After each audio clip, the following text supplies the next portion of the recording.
Hello students. आज का हमारा टॉपिक है प्रकाश का वर्ण विक्षेपण, डिस्पर्जन ऑफ लाइट। तो ये टॉपिक क्या है? देखिए स्टूडेंट, एक प्रिज्म होता है। प्रिज्म मैंने आपसे बात किया था पहले भी वीडियो में कि प्रिज्म एक तरह से पारदर्शी माध्यम होता है जो कि कुछ इस प्रकार का कांच से बना हुआ अपवर्तक सतह होता है जो कि दो कोणों पर विद्यमान होता है। मतलब दो अपवर्तक सतह किसी निश्चित कोण पे बनी होती है और उनको इस पारदर्शी माध्यम से बनाया जाता है। इस प्रकार का प्रिज्म होता है। तो जब भी कोई इस प्रकाश की जो व्हाइट लाइट होती है वो इस प्रिज्म से गुजारी जाती है, तो इस प्रिज्म से गुजरने के बाद वो कई सारे अलग अलग रंगों में, 7 रंगों में विभक्त हो जाए और वो हमको दिखाई देती है, उसका पैटर्न दिखाई देता है। तो प्रकाश के जो भी अलग अलग रंगों के जो स्पेक्ट्रम हमको दिखाई देते हैं वही क्या कहलाते हैं? ये प्रकाश का वर्ण विक्षेपण कहलाता है। ठीक है, तो अब देखिए,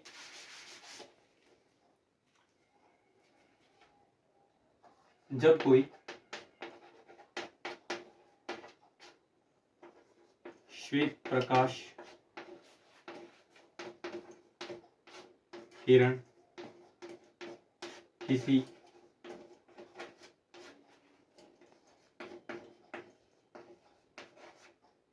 पारदर्शी माध्यम जैसे प्रिज्म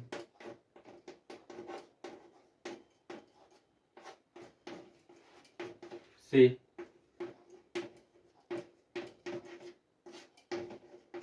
गुजरती है तो वह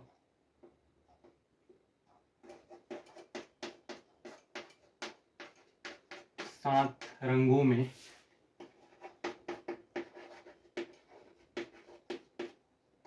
विभक्त हो जाती है।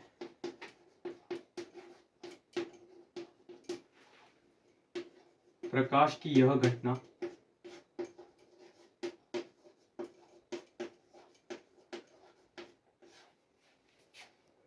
प्रकाश का वर्ण विक्षेपण कहलाती है। प्रकाश का वर्ण विक्षेपण कहलाती है। तो जब भी कोई व्हाइट लाइट इस श्वेत प्रिज्म से गुजारी जाएगी तो वो 7 रंगों में विभक्त होती है। इन 7 रंगों का क्रम आपको स्टूडेंट ध्यान रखना है कि वो विबग्योर होता है। ठीक है, इसको याद करने के लिए हम आसानी से इस रूप में याद करते हैं, विबग्योर। ठीक है, विबग्योर में ये वी से होता है हमारा वायलेट, मैं यहाँ पे लिख देता हूँ। वी से होता है हमारा वायलेट, उसके बाद आई से होता है हमारा इंडिगो, उसके बाद बी से होता है हमारा ब्लू, और उसके बाद हमारा जी से होता है ग्रीन, वाई से होता है येलो, उसके बाद ओ से होता है ऑरेंज, और आर से होता है रेड। इसका मतलब ये हुआ कि जो वॉयलेट जो हमारे पास रंग है और जो रेड रंग है, इनमें बहुत अंतर आता है। ये विचलन इसका सबसे ज़्यादा होता है जबकि इसका विचलन सबसे कम होता है। मतलब कि सबसे ज़्यादा अगर कोई मुड़ी है तो वो कौन से रंग की किरण मुड़ी है? वी, वॉयलेट रंग, बैंगनी रंग की। ठीक है, और सबसे कम विचलन किसका है? रेड रंग का, लाल रंग का। ठीक है, तो आपको ये भी चीज़ ध्यान रखनी है कि विचलन जो है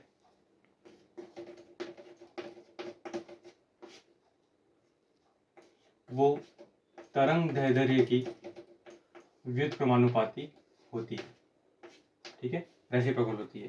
ठीक है, विचलन जिस सर्वाधिक अगर होगा तो तरंग दैर्ध्य कम होगी, और तरंग दैर्ध्य अगर सर्वाधिक होगा तो विचलन कम होगा। इसका मतलब ये हुआ कि रेड रंग की जो तरंग दैर्ध्य है ना, इसको वेवलेंथ को लैम्डा से लिखते हैं, ग्रीक भाषा का शब्द है। तो इसकी सर्वाधिक होती है किसकी? लाल रंग की, और इसकी सबसे कम होती है क्या? तरंग दैर्ध्य। ठीक है, ये आपको ध्यान रखना है। विचलन सर्वाधिक किसका होता है? वॉयलेट रंग का। विचलन कम किसका होता है? रेड रंग का। तरंग दैर्ध्य किसकी ज्यादा? रेड रंग की, लाल रंग की। और तरंग दैर्ध्य किसकी कम? वॉयलेट की। ठीक है, ये आपको ध्यान रखना है। इसको एग्जाम्पल के थ्रू अपन ऐसे समझे तो कि आपने कभी देखा होगा कि सूरज की जो लालिमा होती है वो सूर्योदय और सूर्यास्त के अंदर लाल रंग सर्वाधिक हमको आसमान लाल दिखाई देता है। तो वो इसके कारण ही होता है क्योंकि लाल रंग का तरंग दैर्ध्य सबसे ज्यादा होता है, इसलिए वो ज्यादातर मतलब कि सर्वाधिक दूरी तय करता है लाल रंग, इसलिए हमको ऐसा दिखाई देता है। ठीक है, अगर ऐसा ना होता तो वॉयलेट का होता है ना, अगर तरंग वॉयलेट की ज़्यादा होती तो वॉयलेट रंग का दिखाई देता, लेकिन इसका सर्वाधिक होता है। तो व्हाइट लाइट का सर्वाधिक विचलन विचलन कम होता है, इसलिए इसकी तरंग सबसे ज़्यादा होती है। इसके बाद स्टूडेंट्स हम देखेंगे अगले टॉपिक के अंदर लेंस की डेफिनेशन। तो आइए स्टूडेंट्स देखते हैं हम लेंस के बारे में। लेंस क्या होता है? लेंस होता है एक पारदर्शी ऐसा माध्यम जो कि हमको दो वक्र पृष्ठों को बना के, या फिर एक वक्र पृष्ठ हो सकता है और एक समतल पृष्ठ हो सकता है, उसको मिला के हम लेंस का निर्माण करते हैं। मतलब कि अगर हमारे पास अगर एक वक्र पृष्ठ ऐसा है, दूसरा वक्र पृष्ठ ऐसा ले लें, या फिर हमारे पास एक वक्र पृष्ठ ऐसा है और दूसरा हम समतल वाला पृष्ठ ले लें, तो भी ऐसा बन सकता है ना। या फिर ऐसा भी हो सकता है कि दोनों ही वक्र पृष्ठ अंदर की तरफ से इस प्रकार से ले लें, तो भी हमारे पास लेंस प्राप्त होगा। लेकिन आपको ध्यान रखना है कि सभी के सभी कैसे माध्यम है? पारदर्शी माध्यम है ना, प्रकाश किरण इनके अंदर से गुजर सकती है। तो ये सब के सब में मैंने क्या बनाया है? लेंस बनाया है। लेकिन यहाँ पे आपको लेंस के अंदर अंतर भी दिखाई देगा, जो कि अंतर हमको इसकी प्रकाश किरण की फोकस कहाँ पर जाता है ना, प्रकाश किरण जो है वो किस दिशा में मुड़ता है, उस सब लेंस के ऊपर डिपेंड करता है। जैसे मैंने यहाँ पे ये बनाया है, इसको बोलते हैं उत्तल लेंस। कौन सा लेंस है? उत्तल लेंस। क्योंकि उत्तल लेंस को हम अभिसारी लेंस भी कहते हैं, क्योंकि प्रकाश किरण को ये क्या करती है? एक तरफ एक किसी निश्चित बिंदु पर आके ले आती है। और ये जो है हमने बनाया है अवतल लेंस, क्योंकि ये क्या करती है? प्रकाश किरण को अपसारित करती है ना, फैलाती है। तो इसको बोलते हैं अवतल लेंस, है ना, अवतल लेंस बोलते हैं, या फिर इसका एक और नाम है अपसारी लेंस। ठीक है, इसका नाम क्या है? अपसारी लेंस, और इसका नाम है अभिसारी लेंस। और जो बीच में मैंने बनाया है उसको बोलते हैं, ये हमारा एक समतल पृष्ठ था ना, और ये हमारा क्या है? उत्तल पृष्ठ था, इसलिए इसको बोलते हैं समतल उत्तल। क्या बोलते हैं? समतलोत्तल लेंस। ठीक है, सभी लेंसों का अलग अलग यूज किया जाता है। ठीक है, इस प्रकार के आपको ये लेंस हमको मिलते हैं। इसकी हम डेफिनेशन लिख लेते हैं एक बार लेंस की, उसके बाद हम आगे चलते हैं। लेंस एक ऐसा पारदर्शी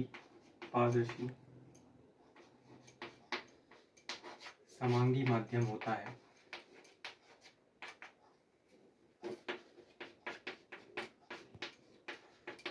जो कि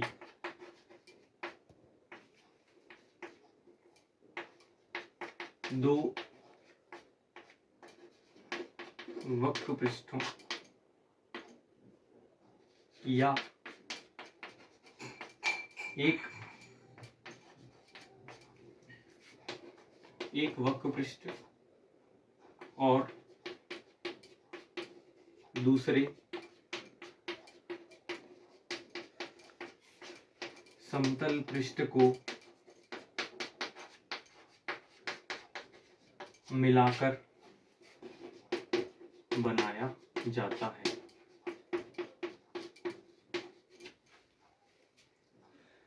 लेंस मुख्यतः दो प्रकार के होते हैं, जिसका अपन आगे स्टडी करेंगे। मुख्यतः दो प्रकार के होते हैं। मुख्यतः आपको दो ही याद रखने हैं। पहला तो उत्तल लेंस, इंग्लिश में इसको कॉन्वेक्स, है ना, कॉन्वेक्स लेंस। और दूसरा है अवतल लेंस,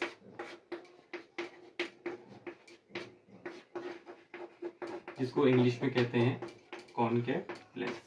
आपको ये ध्यान रखना है कि लेंस दो प्रकार के होते हैं, और जैसे चश्मों के अंदर भी हम देखते हैं लेंस वगैरह ना, और भी कई तरह के लेंस का यूज़ किया जाता है अलग अलग चीज़ों में। सूक्ष्मदर्शी के अंदर भी करते हैं, इसीलिए हम उनकी क्षमता अलग अलग होती है, जो कि हम आगे पढ़ेंगे। फिलहाल आपको इसके बारे में मैंने जानकारी दी है। अब इसको आगे वाले टॉपिक में हम देखेंगे कि उत्तल लेंस और अवतल लेंस क्या होते हैं, सिर्फ किस प्रकार की इमेजेस हमको प्राप्त होती है। तो वो हम नेक्स्ट सेक्शन में कभी अगली वीडियो में मिलते हैं। तो तब तक के लिए टेक केयर।